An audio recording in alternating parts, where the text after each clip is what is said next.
Welcome to the Crypto Teacher. And guys, I come back with that video just to make you think. And these clips were from the World Government Summit last month. And we see that programmable money is right around the corner. What did David from R3 state? If you need to boost the economy, airdrop the programmable money. They have 3 to 6 months to spend it, or poof, it's gone. And we know over the next 24 months, the Fed is going to bring America to Babylon to its knees. And where do we get this playbook from? If you have my book, you understand. We know the only reason why Hitler came into power because the Germans was brought to their knees. And the same thing is going to happen in America. They're going to beg for this free money, but not knowing they're going to give up all their privacy. They're going to know what, where, and when, and how you're buying.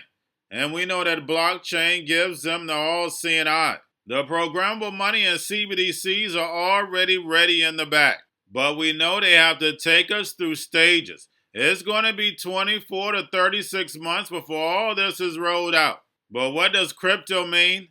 Hidden meaning. Hidden message. These cryptos are for the robots, algorithms, and drones. And remember, the crypto teacher told you because he knows. When it comes to the New World Order, it's all planned out. You have a wonderful day. Innovations for central bank digital currency, and I think that's really where we then derive what some of the requirements for it might be. For instance, we work with the Swedish Central Bank on the e-krona project. One of their motivations is the provision of central bank money, central bank liabilities to the public. That's fulfilling their mandate as a central bank. And their investigation of CBDC is about fulfilling that.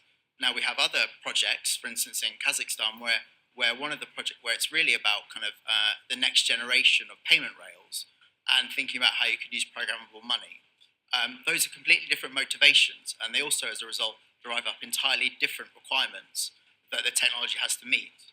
So I think over the next sort of 12 months or so, what we'll see is a kind of maturing and better understanding from central banks as to what they want to achieve, and then a better, clearer set of requirements to give to the private sector to then go ahead and deliver something for them. So I will say the academic definition of programmable money will be that it's a piece of software that allows you to program money or to pre-code money with an inherent logic behind it. So through history, our money was just only a mean of exchange of value.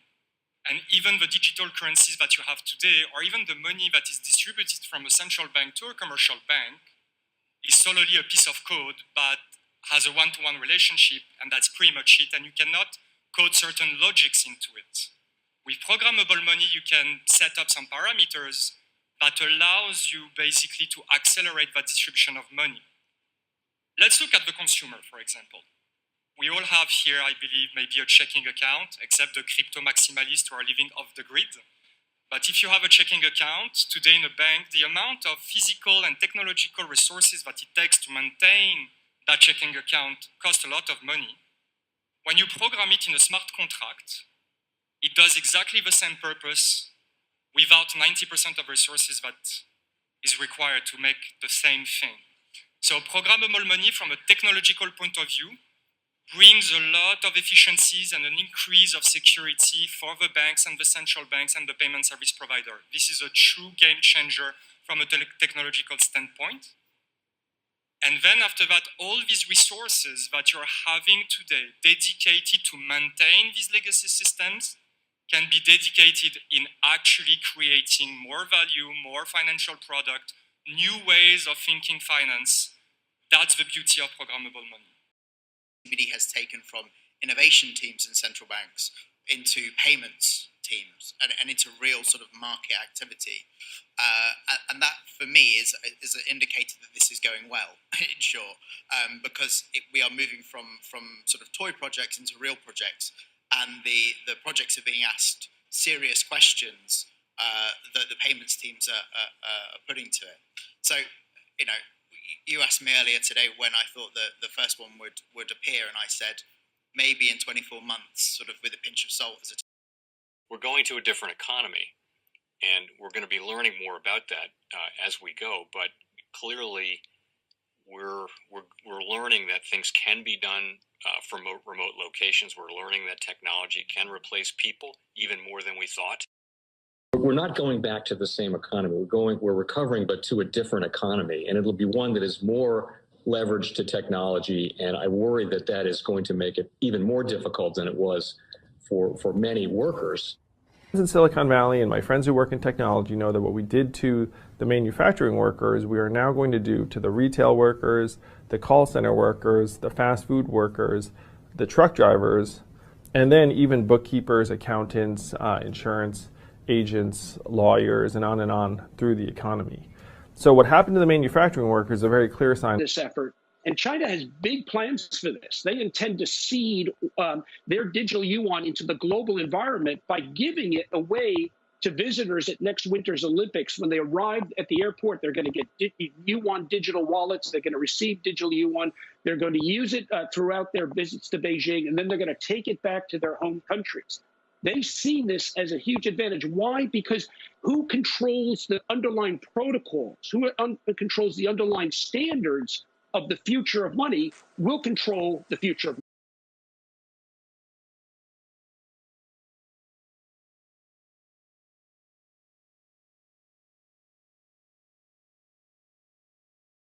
Most powerful person in the world is the storyteller. The storyteller sets the vision, values, and agenda of an entire generation to come. Steve Jobs. And guys, you know I truly believe in this. When you look at the New World Order, they're the storytellers. And that's the reason why I wrote my New World Order book. But guys, now it's time to change the current generation. And I wrote 3 kids' books. You know I love the Trinity because I understand the power that's in it. So I have 3 books. We have an opportunity to change the generation, to educate, not just me, but I want to show you that I take action on a daily basis. And I want you to take action on a daily basis. Whether it's your job, whether it's in your community, we have an opportunity right now to educate the masses. I posted this on my Twitter account. Please share, but this is a short clip of the 3 books. There's going to be a clothing line and action figures. Please get these books for your kids, nephews, cousins, friends, so therefore we can start the re-education now. Because as we see, the 4th Industrial Revolution foundation is definitely here. Robots, algorithms, drones, taking humanity out the picture. We have to re-educate. But let's get into the video. Part 1. King Joshua and Grandma Tam save the village. Part 2. King Joshua and Grandma Tam save New York from COVID Stories 3. Part 3. King Joshua and Grandma Tam goes to China. It's mandatory to get part 1, part 2, and part 3 of this series. It's time to re-educate Generation Z.